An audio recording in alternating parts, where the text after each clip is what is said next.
अच्छा, टीना sister line में है कि नहीं? हाँ सर जी। टीना सिस्टर को मैंने बोला। जी ब्रदर जी। सिस्टर आप यूहन्ना 1 अध्याय का 12 जरा पढ़िए तो। फास्ट लिंक में, सेकंड लिंक में कोई खोलना नहीं।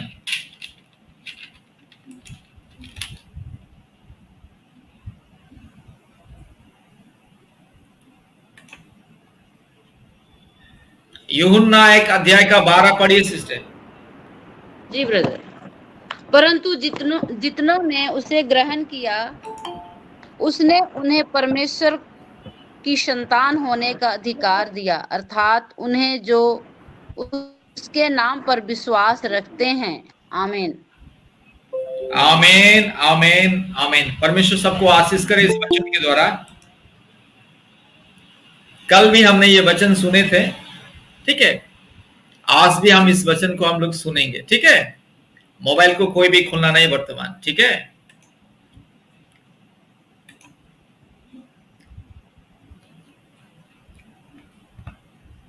परंतु जितनों ने उसे ग्रहण किया, उसने उन्हें परमेश्वर की संतान होने का अधिकार दिया, ठीक है।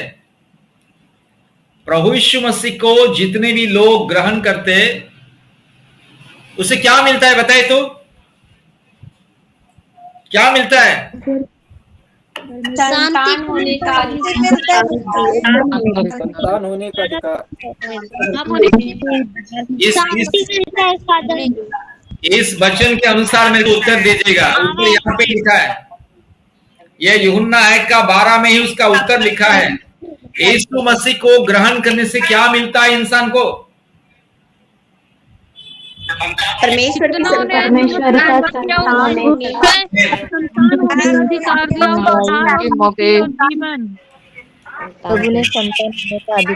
आमीन आमीन। इसमें लिखा है क्या कि यीशु मसीह को विश्वास करने से किसी का जाति बदल जाता है, धर्म बदल जाता है, नहीं तो कोई इंसान दलित ब्राह्मण बन जाता है, नहीं तो ब्राह्मण दलित बन जाता है, ऐसे लिखा है क्या? नहीं ब्रदर जी, नहीं ऐसा नहीं, ऐसा तो नहीं लिखा है। ठीक है। परमेश्वर के नाम की महिमा हो सुंदर वचन के लिए, ठीक है। फिर से नहीं पढ़ रहा हूं। परंतु जितनों ने उससे ग्रहण किया, उससे मतलब यीशु मसीह को, इस सारी सृष्टि में जितने भी लोग यीशु मसीह को ग्रहण किया, सबको परमेश्वर का संतान होने के लिए अधिकार मिला है, पिता परमेश्वर ने दिया है, ठीक है। चाहे इंसान, चाहे हिंदू हो, मुस्लिम हो, बुद्धिस्ट हो, सिख हो, जैन हो, नास्तिक हो, चाहे इंसान जो भी क्यों ना हो, बस इंसान होना है बस। हाँ, जंगली जानवरों को यह अधिकार नहीं है परमेश्वर का संतान होने के लिए, ठीक है। पशु पक्षी को परमेश्वर का संतान होने के लिए अधिकार नहीं है, पशु पशु है, ठीक है। पशु पक्षी, जंगली जानवर इत्यादि प्राणियों को, मतलब इंसान को छोड़ने से और किसी प्राणी को परमेश्वर का संतान होने का अधिकार परमेश्वर ने नहीं दिया है, क्योंकि इंसान को छोड़ने से और किसी भी प्राणी में आत्मा नहीं होता है। याद रखिए, ध्यान से सुनिए। केवल परमेश्वर ने इंसान को ही आत्मा दिया है, आत्मा। इंसान शरीर, प्राण और आत्मा, ये 3 चीज से इंसान को परमेश्वर ने बनाया है। एक इंसान का मतलब उसको शरीर है, आत्मा है और प्राण है। पशु पक्षी मतलब शरीर है, प्राण है, लेकिन आत्मा नहीं है। यह बात को याद रखिएगा। पशु पक्षी का आत्मा नहीं होता है, ठीक है। प्राण है अर्थात जीवन, शरीर है और प्राण है, ठीक है। शरीर और प्राण को मिला के, ठीक है, पशु और पक्षी। लेकिन शरीर, मन, शरीर, प्राण और आत्मा को मिलन करके परमेश्वर ने इंसान को बनाया। इसीलिए परमेश्वर का पवित्र बाइबल, पवित्र धर्म शास्त्र में परमेश्वर कहता है इस सारी दुनिया में, सारी सृष्टि में जो भी इंसान प्रभु यीशु मसीह को विश्वास करेगा, ठीक है, प्रभु यीशु मसीह को अपने उद्धारकर्ता, व्यक्तिदाता, मुक्तिदाता के रूप में ग्रहण करेगा, सबसे पहले उसको यही अधिकार मिलता है कि वो परमेश्वर का संतान हो जाता है। उसे परमेश्वर का संतान होने का अधिकार मिलता है, ठीक है। परमेश्वर का संतान होने के लिए इंसान लाखों करोड़ों रुपया किसी मंदिर में दान देने से भी, किसी मस्जिद में दान देने से भी, किसी चर्च में दान देने से भी उसको परमेश्वर का संतान होने का अधिकार नहीं मिलता है, ठीक है। ये तो पहला है। और उसके बाद परमेश्वर का संतान कौन बनता है? जिसका पाप क्षमा होता है, ठीक है, जिसका अधर्म को परमेश्वर माफ कर देता है, परमेश्वर जिसका गुनाह को माफ कर देता है, परमेश्वर जिसका मन को, आत्मा को, प्राण को, दिल को, दिमाग को परमेश्वर पूरा साफ कर देता है अपने पुत्र यीशु मसीह के लहू के द्वारा। और एक पापी इंसान को धार्मिक व्यक्ति बनाया जाता है। कौन बनाता है? यीशु मसीह। इंसान चाहे कितने भी अधर्मी, पाखंडी, अज्ञानी, मूर्ख, दुष्ट, बदमाश, अपराधी क्यों ना हो, जब इंसान प्रभु यीशु मसीह को विश्वास करता है और ग्रहण करता है तो उसे परमेश्वर का संतान होने का अधिकार मिलता है। तो परमेश्वर का संतान होने का अधिकार देने से पहले प्रभु यीशु मसीह क्या करता है? उसके पाप को क्षमा कर देता है, उसके सारे गुनाहों को क्षमा कर देता है, उनके सारे अपराधों को क्षमा कर देता है, क्योंकि पाप के साथ हम परमेश्वर का संतान बन नहीं सकते। परमेश्वर पवित्र है, इसलिए परमेश्वर का संतान भी पवित्र है, ठीक है। इसीलिए प्रभु यीशु मसीह क्या करता है? जो भी इंसान प्रभु यीशु मसीह को अपने व्यक्तिगत उद्धारकर्ता, मुक्तिदाता के रूप में ग्रहण करता है, उसे प्रभु यीशु मसीह क्या करता है? उसके पापों को सबसे पहले धो देता है अपने लहू के द्वारा। देखिए, दुनिया में इंसान चाहे लाखों करोड़ों रुपया खर्चा करने से भी अपने पाप कभी वो धुल नहीं सकता, पाप कभी क्षमा नहीं होता है। जब तक इंसान अपने पापों को पश्चाताप करके यीशु मसीह को जब तक इंसान ग्रहण नहीं करता है, तब तक वो इंसान पापी, अधर्मी ही रहता है। लेकिन जिस दिन इंसान प्रभु यीशु मसीह को विश्वास कर लेता है, ग्रहण कर लेता है, उसी दिन उसका पाप क्षमा हो जाता है, उसी दिन उसे एक प्रमाण पत्र मिल जाता है, सर्टिफिकेट, कि ये परमेश्वर का संतान है करके। परमेश्वर तुरंत उसको एक सर्टिफिकेट मतलब प्रमाण पत्र दे देता है कि आज के दिन से ये परमेश्वर का संतान। इसलिए मेरे प्यारे भाइयों और बहनों, यही बात को हमेशा याद रखिएगा, ठीक है। इस वचन को मैं और भी बताऊंगा कल परसों, कि क्या क्या अधिकार मिलता है यीशु मसीह को ग्रहण करने से। सबसे पहला है कि इंसान को परमेश्वर का संतान होने का अधिकार मिलता है। और परमेश्वर का संतान, वो अधिकार मिलने से पहले परमेश्वर क्या करता है? उसको पहले उसके पाप को क्षमा करता है, उसका पाप को, अपराध को साफ करता है। अभी देखिएगा, मान लीजिए एक बच्चा बाहर में खेल रहा है, अपने मैदान में, घर के आंगन में खेल रहा है, उसके पूरे शरीर में कीचड़ है। तो माँ बच्चे को गले लगाने से पहले, ऐसे बच्चे को जिसके शरीर में पूरे कीचड़ है, गंदगी, धूल, मिट्टी भरा हुआ है, उसको माँ गले लगाने से पहले, उसको चुंबन करने से पहले क्या करती है? सबसे पहले उसको धोएगी, नहाएगी, वो नहलाएगी। सबसे पहले माँ क्या करेगी? उसको बाथरूम में लेके जाएगी, नहीं तो बाल्टी में पानी लेकर के आएगी और उसको अच्छे से साबुन से धोएगी, उसका कपड़ा साफ करेगी, कपड़ा निकाल देगी, उसको अच्छे से नहलाएगी, शैम्पू से, साबुन से, उसके बाद पोछेगी, उसके बाद अच्छा कपड़ा पहनाएगी उसको। उसके बाद वो अपने बेटे को गले लगा के मेरा बेटा, मेरा लाडला, मेरा प्यारा करके उसको चुंबन करेगी, उसको गोद में, अपने बाहों में लेगी, कांधों में लेगी और उसको लेकर के वो, ठीक है, आनंद करेगी। बस उसी तरह परमेश्वर जब किसी भी इंसान को संतान बनाने से पहले ठीक है, सबसे पहले उसको परमेश्वर साफ करता है। जैसे माँ अपने बच्चों को साफ किए बिना बच्चे को गले नहीं लगाएगी, ठीक है, अपनी छाती में नहीं लेगी वो, उसी तरह परमेश्वर भी, ठीक है, हर एक इंसान को परमेश्वर क्या करता है, पाप को क्षमा करता है। क्योंकि इंसान पैदाइश पापी है, मां के गर्भ से इंसान पापी है, बचपन से इंसान पाप करता है। हाँ, करोड़ों लाखों करोड़ों बार इंसान पाप करता रहता है बचपन से, इसलिए उनके सारे गंदगी, पाप, अपराध, घिनौने, हाँ, अश्लीलता, हर प्रकार की गंदगी, जो आत्मिक गंदगी उसके मन में, दिल में, दिमाग में, आत्मा में, सब कुछ परमेश्वर धो देता है।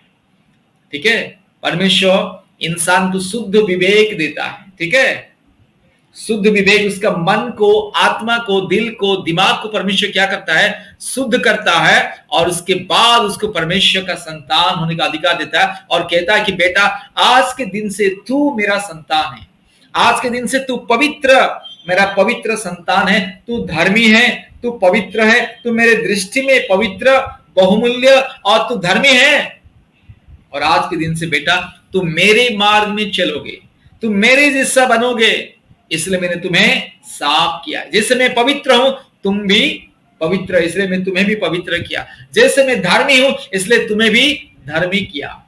यह है परमेश्वर का कार्य। ठीक है, यीशु मसीह को ग्रहण करने से ये सारे चीज इंसान को फायदा है। ठीक है, ये बात को याद रखिएगा। अगर कोई आपको बोलेगा अरे हाँ, यीशु मसीह को तूने ग्रहण किया और धर्म बदल लिया है, उसको यही बात बोलना है। देखिए भैया, आपको मालूम नहीं है, आपको परमेश्वर का ज्ञान और विज्ञान, परमेश्वर का बुद्धि, परमेश्वर का स्वर्गीय ज्ञान बुद्धि, परमेश्वर का सच्चाई, वास्तविक बातें आपको मालूम नहीं है।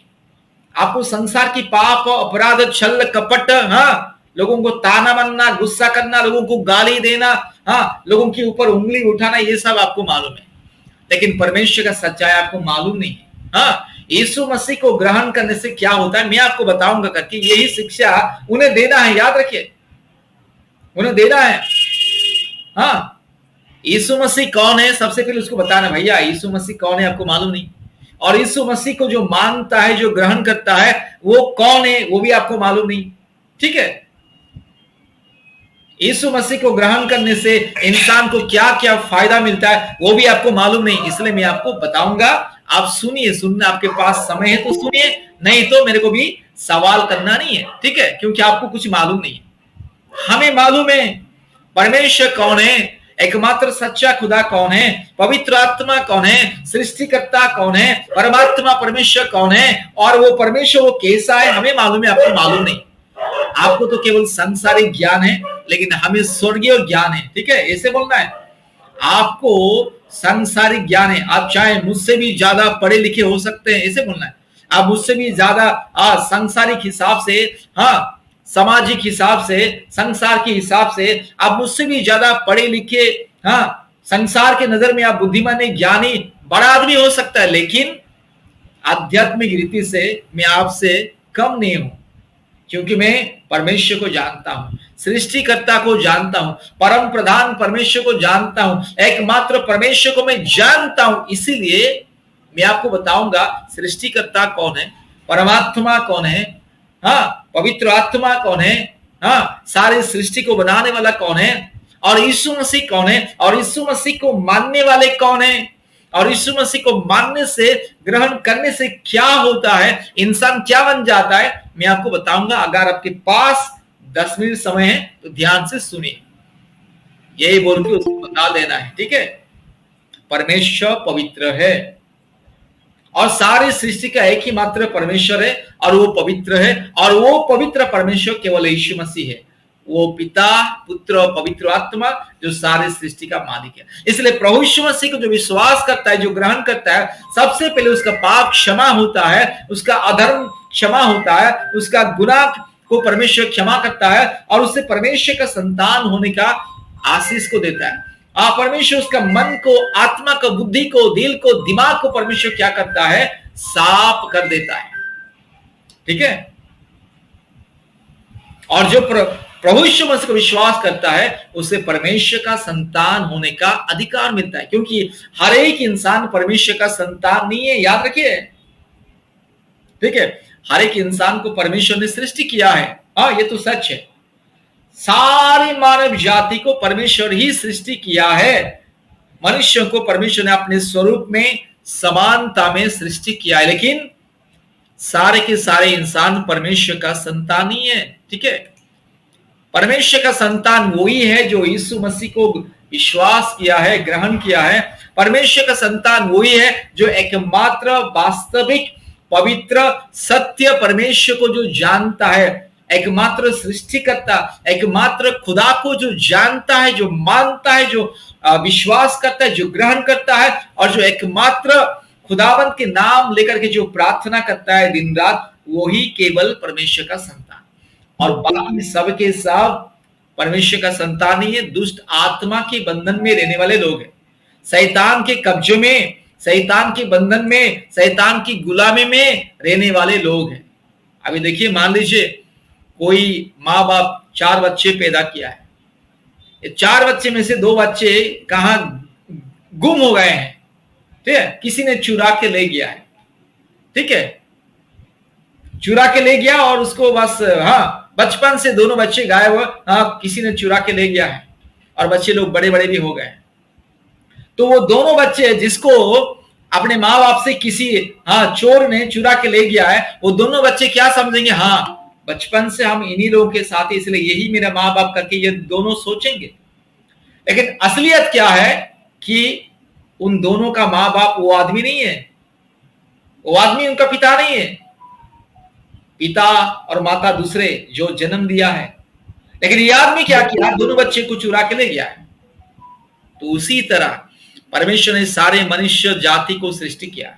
ठीक है, सारे मनुष्य जाति को परमेश्वर ने सृष्टि किया, लेकिन शैतान क्या किया है, पाप के माया जाल के द्वारा आधे से भी ज्यादा इंसान को चुरा के ले लिया है और अपना बना लिया है, और शैतान आधे से ज्यादा मानव जाति को उनके विनाश के मार्ग में लेके जा रहा है। लेकिन जो लोग परमेश्वर को जानते हैं वे लोग परमेश्वर का संतान, और जो लोगों को शैतान चुरा के ले गया वर्तमान, वो लोग क्या है, किसके संतान, शैतान के संतान, दुष्ट आत्मा के संतान। इसीलिए उन लोगों के जीवन में हमेशा दुष्ट आत्मा का स्वभाव, प्रकृति, कैरेक्टर, चरित्र दुष्ट आत्मा का उन लोग के जीवन में है। लेकिन जो लोग परमेश्वर को विश्वास करता है, परमेश्वर के साथ है, परमेश्वर के साथ चलता है, जो परमेश्वर को जानता है, पवित्र आत्मा परमेश्वर को मानता है, परमेश्वर के मार्ग में चलता है, परमेश्वर के संग संग जो चलता है, उसका स्वभाव कैसा है, परमेश्वर का जैसा है। इसीलिए वे लोग परमेश्वर का संतान। लेकिन जो लोग परमेश्वर को नहीं जानता है वो लोग दुष्ट आत्मा के संतान। ठीक है, यही है फर्क है। इसलिए याद रखिएगा, यीशु मसीह को विश्वास करने से किसी का जाति धर्म बदलता नहीं है। आज तक दुनिया में किसी ने भी नहीं कहा कि मैं पहले दलित था, पिछड़ा था, नहीं तो मैं सबसे नीच जाति था, जब से मैंने यीशु मसीह को ग्रहण कर लिया तब से मैंने ब्राह्मण पंडित बन गया करके। कोई भी नहीं आज तक, नहीं तो आज तक ऐसा कोई भी नहीं कहा कि भैया देखिए मैं एक ब्राह्मण परिवार में पैदा हुआ था, लेकिन यीशु मसीह को जब ग्रहण किया मैं दलित पिछड़ा बन गया है। ऐसा कुछ नहीं है। इंसान का जाति और धर्म में कोई मतलब नहीं है। सारी सृष्टि में एक ही जाति है, वो है मानव जाति। याद रखिएगा, ठीक है। हमारे पूर्वज भ्रम में थे, अंधविश्वास में थे, अंधकार में थे। हमारे पूर्वज को कुछ भी मालूम नहीं था, भ्रम में थे, अज्ञानता में थे। इसलिए वो लोग जाति धर्म करके शैतान का नाती बन चुके थे। ठीक है, जाति और धर्म ये परमेश्वर का नहीं है, शैतान का किया हुआ ये फंदा है, माया जाल है। ठीक है, कोई जाति कोई धर्म नहीं है। ठीक है, एकमात्र जाति है वो मानव जाति। और मानव जाति को परमेश्वर दो अलग अलग जाति करके सृष्टि किया है। एक स्त्री जाति है और पुरुष जाति है। और स्त्री और पुरुष भी अलग नहीं है, एक ही है परमेश्वर के नजर में। ठीक है, स्त्री भी परमेश्वर का संतान, पुरुष भी परमेश्वर का संतान। स्त्री का जैसे 100% अधिकार है परमेश्वर के साथ बात करना, परमेश्वर के साथ स्वर्ग राज्य में निवास करना, पुरुष का भी वही अधिकार है। एक बिंदु प्रमाण भी इधर उधर आगे पीछे ऊपर नीचे नहीं है, ठीक है। इसलिए जाति धर्म दुनिया में कुछ नहीं, एकमात्र जाति सारे सृष्टि में मानव जाति। हाँ, ठीक है। पशु पक्षियों का बहुत सारे प्रजाति जाति है, याद रखिएगा। पशु और पक्षियों का करोड़ों करोड़ों संख्या में प्रजाति है, ठीक है, प्रजाति। लेकिन इंसान का कोई प्रजाति या जाति नहीं है, मानव जाति एक ही जाति है, मानव जाति। इसीलिए अपने दिमाग से ना जो अंधविश्वास है, अज्ञानता, मूर्खता जो हमारे बाप दादे ने छोड़ के चले गए, उसको हटाना है। कभी भी किसी को आ रही है फलाना जाति का, फलाना धर्म का, कोई जाति कोई धर्म नहीं। परमेश्वर के नजर में सबके सब मानव जाति, और हर एक मानव जाति को परमेश्वर अपना संतान बनाना चाहता है। इसलिए जो भी कोई प्रभु यीशु मसीह को विश्वास करता है, उसका जाति धर्म कुछ नहीं बदलता है। हाँ, कोई जाति, हाँ, सबसे पहले कोई जाति कोई धर्म नहीं है दुनिया में, सब मानव जाति है, ठीक है। बस यीशु मसीह को विश्वास करने से इंसान का बुद्धि का परिवर्तन होता है, दिमाग का परिवर्तन होता है, इंसान को ज्ञान बुद्धि मिलता है, इंसान को पवित्रता मिलता है, इंसान को धार्मिकता मिलता है, इंसान का स्वभाव बदलता है, इंसान का पाप क्षमा होता है, इंसान का हर प्रकार के अपराध क्षमा हो जाता है, इंसान को परमेश्वर का स्वर्गीय ज्ञान और बुद्धि मिल जाता है, और इंसान अंधविश्वास अंधकार से बाहर आ जाता है और ज्योति के मार्ग में निवास करता है। ज्योति के संतान मतलब परमेश्वर ज्योति है, इसलिए वो ज्योति का संतान मन निवास करता है दुनिया में, और वो अनंत काल तक वो जीवित रहता है। दुनिया छोड़ के जाने से भी अनंत काल वो जीवित रहेगा, क्योंकि वो परमेश्वर का संतान है ना। पिता जहां रहता है बेटा भी वही रहेगा ना, बच्चे भी पिता के घर में ही बच्चे लोग रहते हैं, या झोपड़पट्टी में किसी पेड़ के नीचे, नहीं तो किसी गुफा में रहते हैं क्या? दुनिया में कोई ऐसा बच्चे हैं जो अपने माँ बाप का बंगलों में छोड़ करके किसी गुफा में जाके रहेगा? ठीक है। इसलिए परमेश्वर का संतान, परमेश्वर जहां रहता है, परमेश्वर का संतान भी ये धरती को छोड़ने के बाद सीधा अनंत काल स्वर्ग राज्य में प्रवेश करेगा। इसलिए याद रखिएगा, यीशु मसीह को विश्वास करने से मुक्ति, उद्धार, अनंत जीवन मिलता है, ठीक है। नया जीवन मिलता है, अनंत जीवन मिलता है, मुक्ति मिलता है, उद्धार मिलता है, और बहुत कुछ है। कल परसों में आप लोग को बताऊंगा। प्रभु सबको बहुत ऐसे आशीष करे। इस सुंदर वचन के लिए प्रभु सबको बहुत बहुत आशीष करे।